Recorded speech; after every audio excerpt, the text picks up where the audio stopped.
할렐루야 샬롬 하고 우리 인사합니다. 할렐루야 샬롬 샬롬 샬롬 샬롬 샬롬. 하나님 사랑합니다. 여러분 주 안에서 사랑합니다. 오늘 창세기 7장 말씀이죠. 7장 말씀과 마태복음 말씀. 그래서 어때요? 물에 잠겨 들어가 두려워하는 그러한 이야기가 배 있는 사람들이 예수께 전하며 이르되 진실로 하나님의 아들. 그러니까 막 물에 빠져 들어가니까 베드로가 엄청 놀라하는 우리 잘 아는 말씀이죠. 그래서 제목을 Truly you are the Son of God. 하나님이십니다. 이런 고백으로 시작을 합니다. 창세기 7장 말씀부터 보고 가죠. 7장 말씀이 17절부터였던가요? 17절부터 24절까지 17절.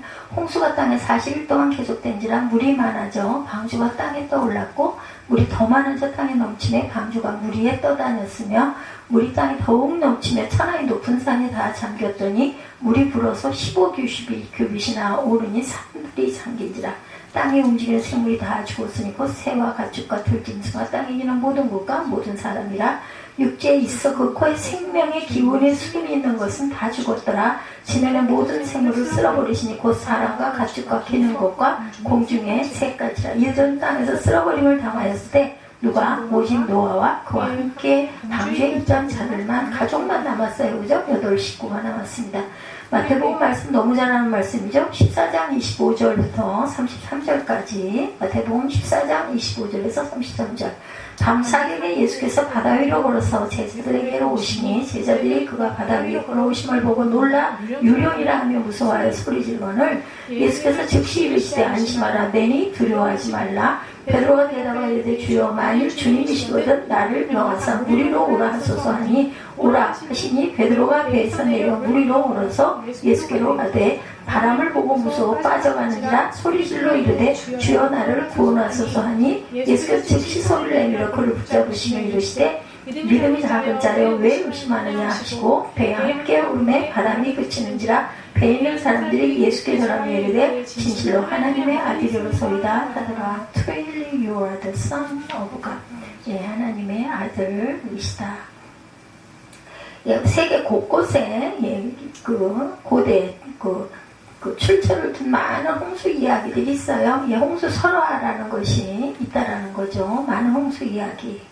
지금까지 270가지가 넘는 대형 홍수 실화가 발굴되었다고 합니다. 그런데 그 내용이 기본적으로 동일하다고 그래요.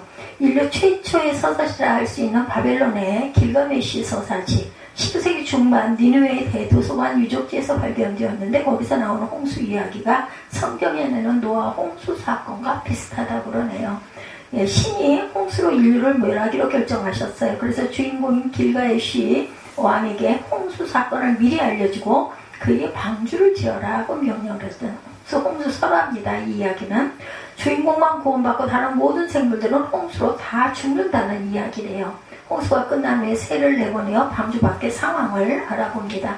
그리고 주인공이 홍수가 끝난 후 방주 밖으로 나와서 신에게 희생제사를 드려요. 그 제사를 받은 신이 주인공을 축복합니다. 마치 창세기 6장에서 8장까지 내용 그대로 옮겨놓은 것 같은 그런 내용.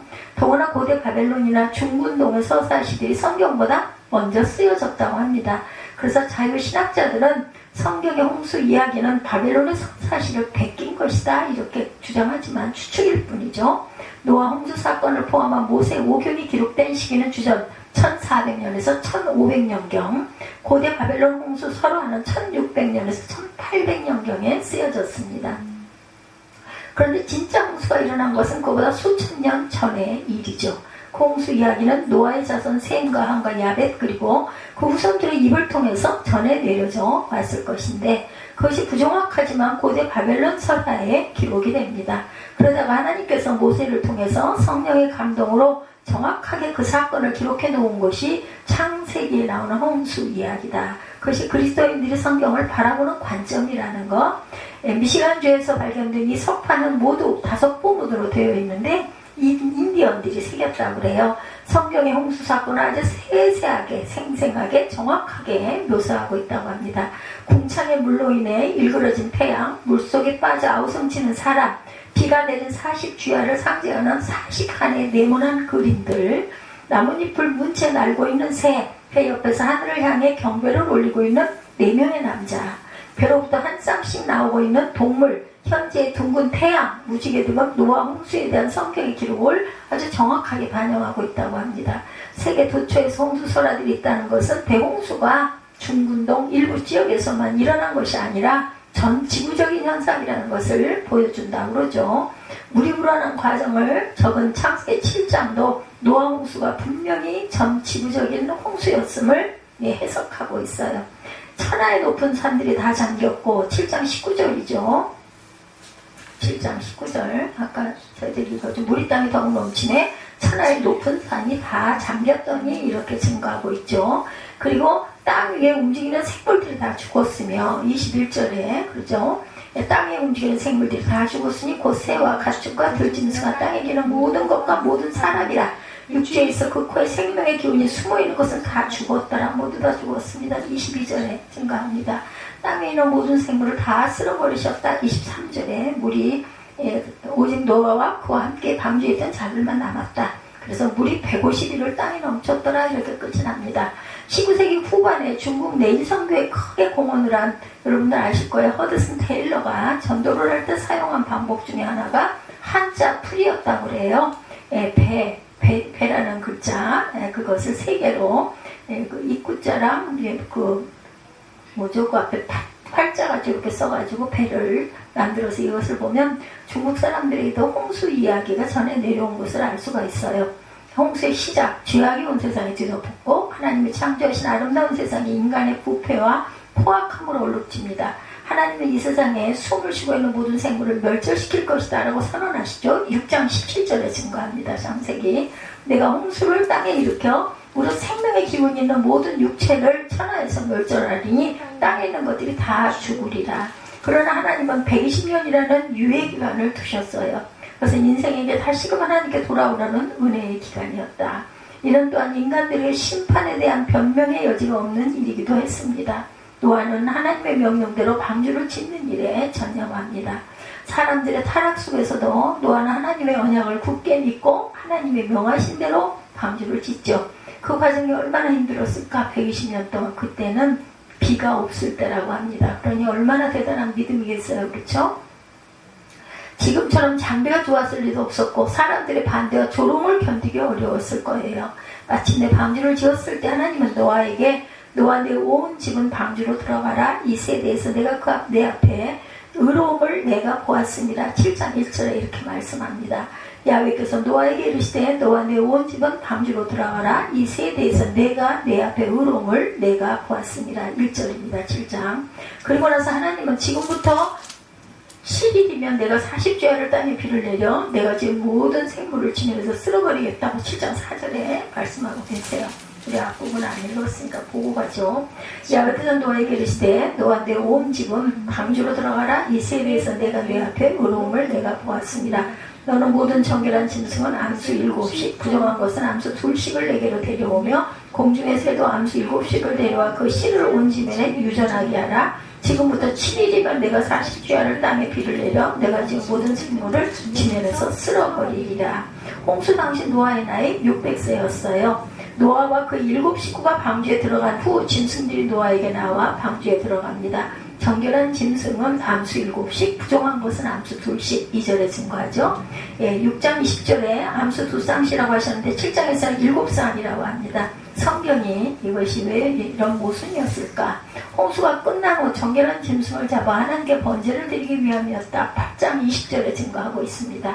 노아가 야훼께 제단을 쌓고 모든 정결한 짐승과 모든 정결한 새 중에서 제물을 취하여 번제로 제단에 드렸더니 하나님은 여자의 후손을 통해서 3장 15절이죠. 창세기 3장 15절 전개될 그분의 구원 계획에 의해 언약의 중보자가 될 노아에게 은혜를 베푸십니다. 하나님께서 노아와 맺으신 그 언약 때문에 노아뿐만 아니라 노아의 가족과 동물들까지 생명을 보존하게 되죠. 7장 16절에 보면 하나님이 그에게 명하신 대로 들어가매 야훼께서 그를 들여보내고 문을 닫으시니라. 이 7장 16절에 말씀하고 있어요. 보고 가죠. 들어간 것들은 모든 것이 암수와 하나님이 그에게 명하신 대로 들어가매 야훼께서 그를 들여보내고 문을 닫으시니라 이렇게 말씀하고 있죠. 예, 문을 닫으세요. 하나님이 이 모든 일의 주도권을 가지고 행하심을 알 수가 있죠. 노아 가족이 2월 10일에 방주의 탁 후에 일주일이 지나자 2월 17일부터 비가 내리기 시작합니다. 혼돈의 물을 궁창으로 나누시고 경계를 지어 보기에도 좋게 하셨는데 인간의 죄악이 다시 무질서의 심판을 이렇게 자초합니다.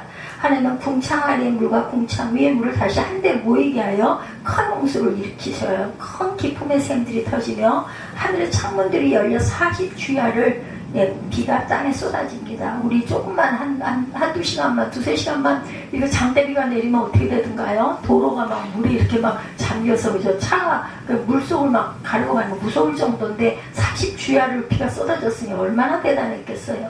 물이 많아져 방주가 땅에서 떠올랐고 물 위에 떠다닙니다. 이제 바다가 됐어. 그래서 방주가 자동으로 떠올랐겠죠? 물이 많아지니까.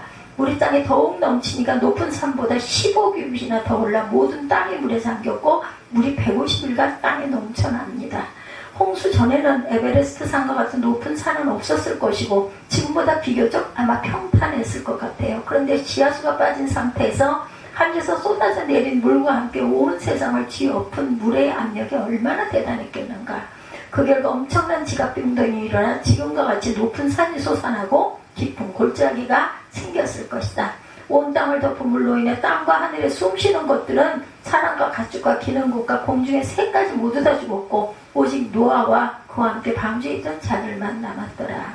출애굽기에 나타난 방주의 이야기입니다. 노아 홍수 사건이 어떻게 예수 그리스도와 십자가로 이어지는지를 살펴보려고 합니다.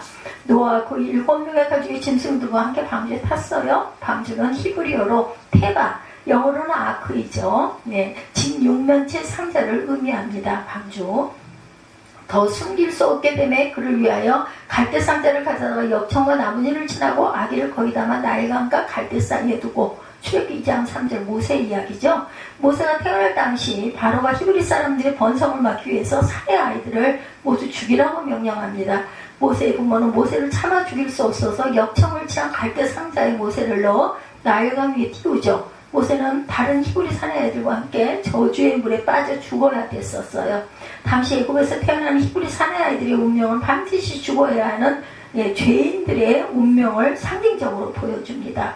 모세가 갈대 상자 안에 있다가 물에서 살아나죠. 방주 안에 들어있는 자들의 생명을 얻는다는 면에서 노아의 방주나 모세의 갈대 상자는 같은 의미를 가진다. 모두가 죽어야 할 상황에 어떤 선택된 소수의 무리가 방주에서 다시 살아난 모세도 그랬고 노아의 가족 8명도 그렇습니다.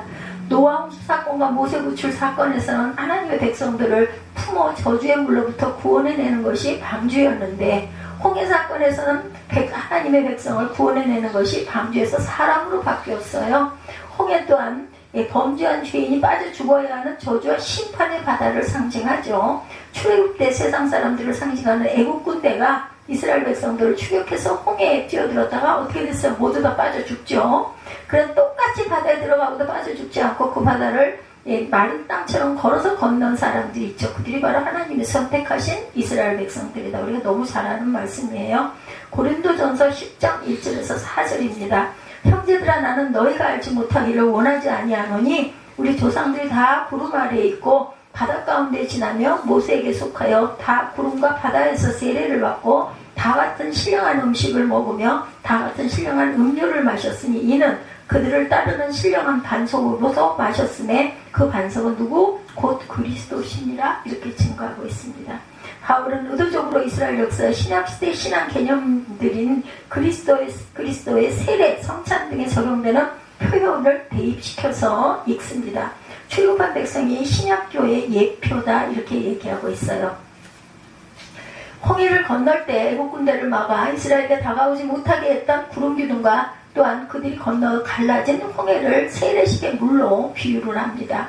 모세에게 속하여 세례를 받았다는 것은 이스라엘도 애굽 사람처럼 모두 죽었어야 하는데 하나님께서 중보자를 세우신 모세를 통하여 그들의 구원을 받았다는 것을 의미한다.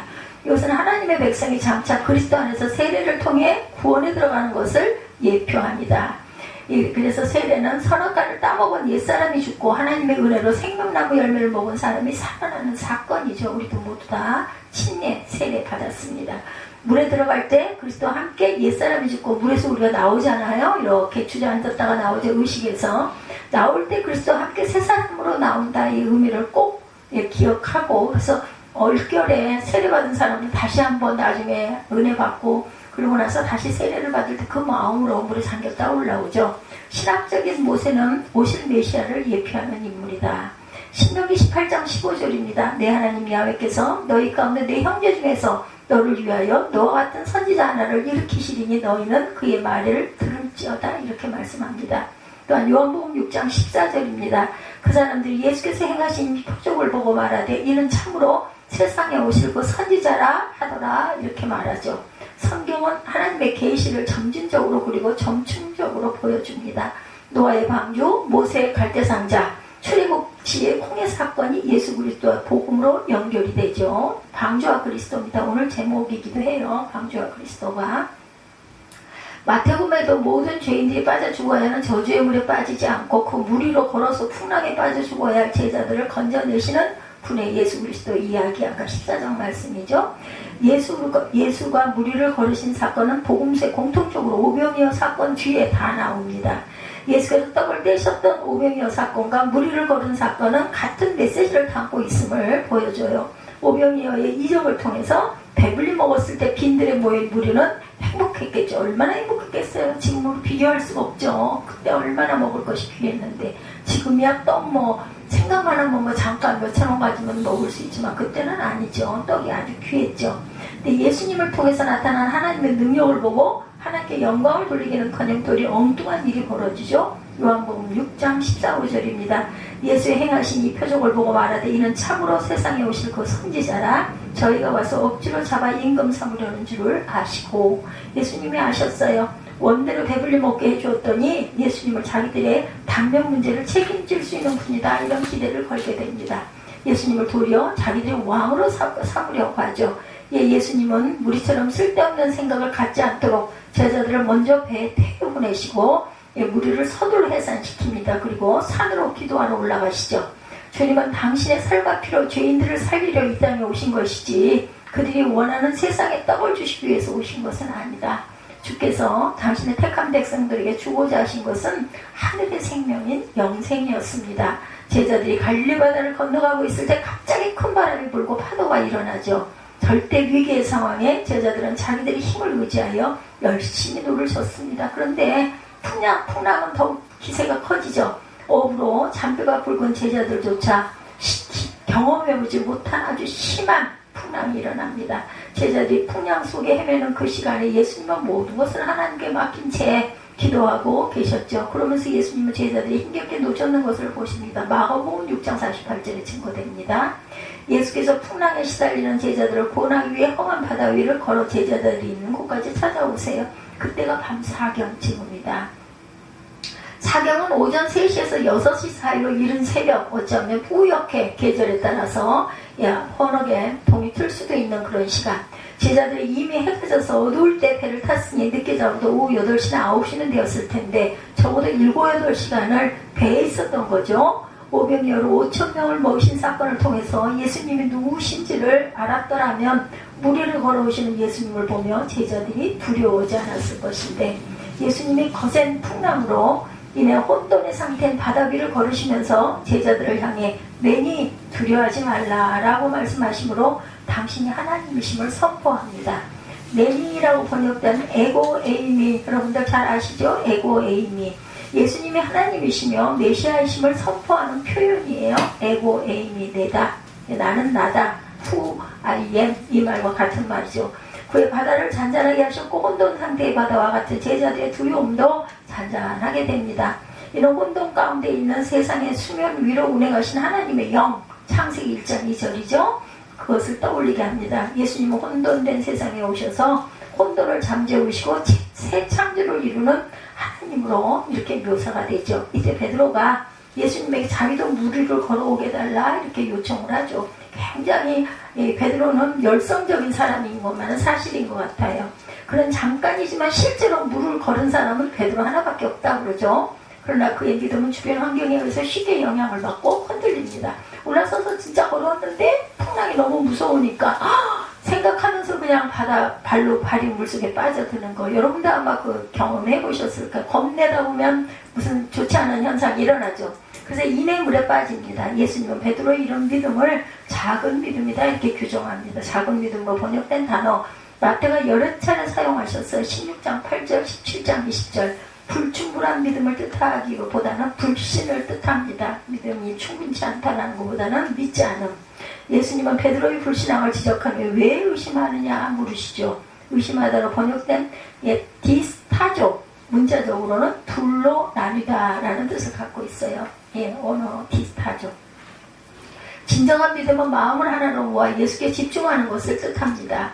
예수님이 베드로와 함께 배에 오르자 바람이 그치고 제자들이 예수께 절하며 하나님의 아들이심을 고백하죠. 오늘 본문 마지막 절에 그렇게 14장 말씀에 마태복음 14장 말씀에 마지막 33절 배에 있는 사람들이 예수께 절하며 이르되 진실로 하나님의 아들이소이다 하더라. 제가 그래서 오늘 창세기임에도 불구하고 제목을 마태복음 14장 34절 말씀을 따서 이렇게 하나님의 아들이로소이다 이것으로 잡았어요. 그리고 또 부제로는 예수님과 방주 이런 제목을 제가 붙여놨습니다. 예수님이 베드로와 함께 배에 오자 바람이 그치고 제자들이 예수께 절하며 하나님의 아들이심을 이렇게 고백하죠. 마태가 이 사건을 기록한 목적, 오병이어의 표적을 통해서 물질에 대한 그분의 권세를 보여주셨던 것처럼 예수님이 무리를 걸으시고 풍랑을 잠잠케 하심으로 자연적 한계까지도 넘으시는 하나님의 아들이심을 증거하기 위하여서였다. 홍수로 다 죽어가는 세상에 방주에 들어간 노아와 그 식구들이 죽음을 모면하고 생명을 얻게 되어 기적적인 사건이죠.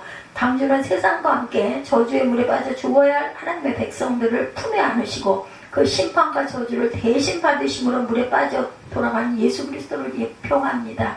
그렇다면 예수님 어떤 방법으로 우리를 저주의 바다에서 끌어올리셔서 방주처럼 무리를 걷게 하셨을까?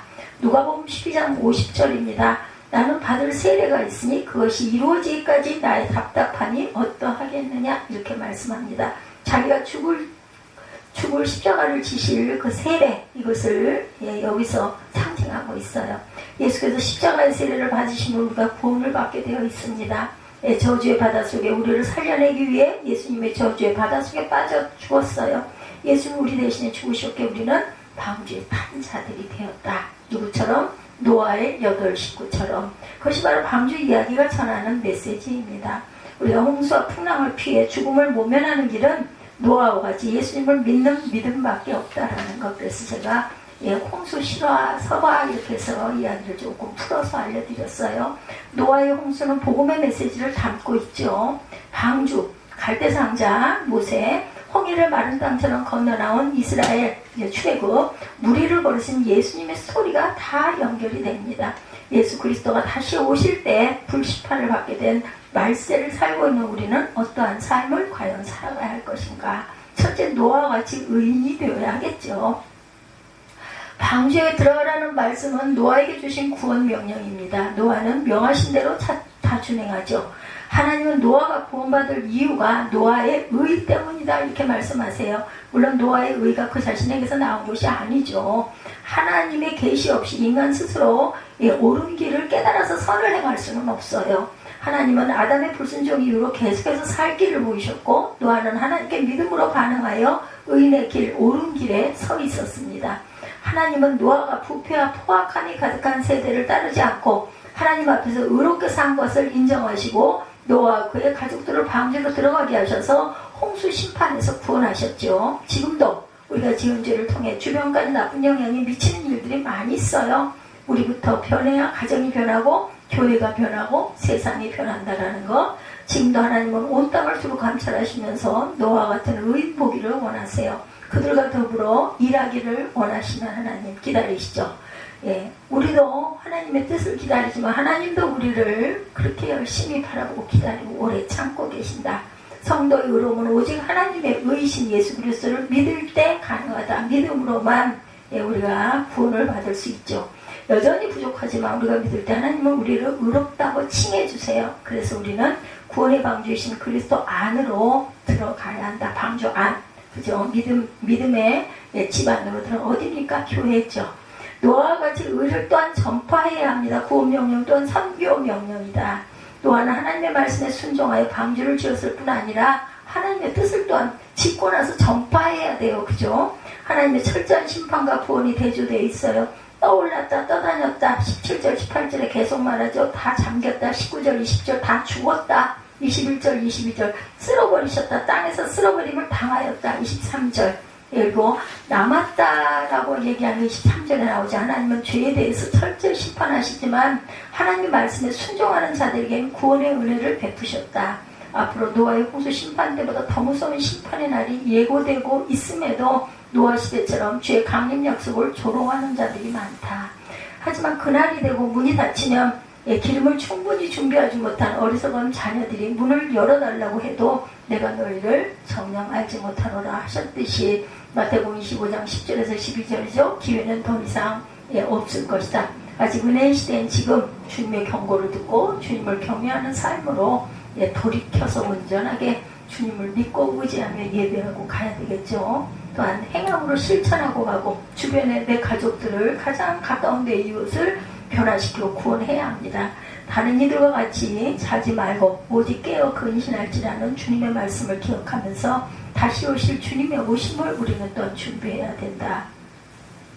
우리를 구원하신 하나님께서 우리를 통해 또 다른 사람을 구원하실 계획을 가지고 계심을 잊지 말아야 한다는 것. 7장 1절에 보면 방주에 들어가라 하고 되어 있는 KJV에는 Come into the ark 이렇게 되어 있습니다. 성경을 보면 삼위일체 하나님의 초청이 있어요. 이사야 55장 1절이죠. 잘 아시는 말씀. 오호라 너희 모든 목마른 자들아 물러나오라. 돈 없는 자도 오라. 너희는 와서 사목대 돈 없이 값없이 와서 포도주와 젖을 사라. 이런 말씀이 있어요. 수고하고 무거운 짐진 자들아 다 내게로 오라. 내가 너희를 쉬게 하리라. 마태복음 11장 28절. 또한 계시록 22장 17절입니다. 성령과 신부가 말씀하시기를 오라 하시는도다. 듣는 자도 오라 할 것이요 목마른 자도 올 것이요 원하는 자는 값없이 생명수를 받으라 하시더라.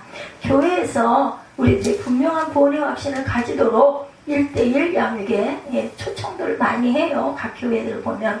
또 우리 교회같이 조그마한 교회는 담임들이 아니면 전도사님들이 열심히 증거하고 전합니다. 우리도 잃어버린 영혼을 찾아 산을 넘고 강을 건너는 주님을 본을 받고 가야 되겠고, 아직도 주님을 모르는 자들 또한 주변에 있는 이웃을 초청하고 주께로 인도해야 되겠다. 인생에는 크고 작은 고난이 있어요. 그리스도인이라고 해서 고난이 피해가지는 않는다는 것. 그러다 보니 예수를 믿는데 왜 병이 걸리나, 왜 사업에 이렇게 어려움이 있나, 이런 얘기들을 주변에 어떤 조롱을 하기도 합니다. 그러나 성도는 고난의 법을 통과하면서 주님이 어떤 분인지를 더 알게 된다는 것. 고난을 통해 신앙은 더욱 성숙해집니다. 고통이 있고 문제가 있다 하더라도 낙심하기보다는 적극적으로 예수를 붙들고 나아가야 되겠다.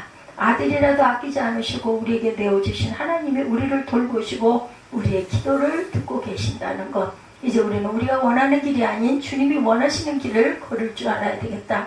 예수님의 제자들이 고난당하는 모습을 지켜보셨듯이 이웃의 고난을 우리가 바라봅니다.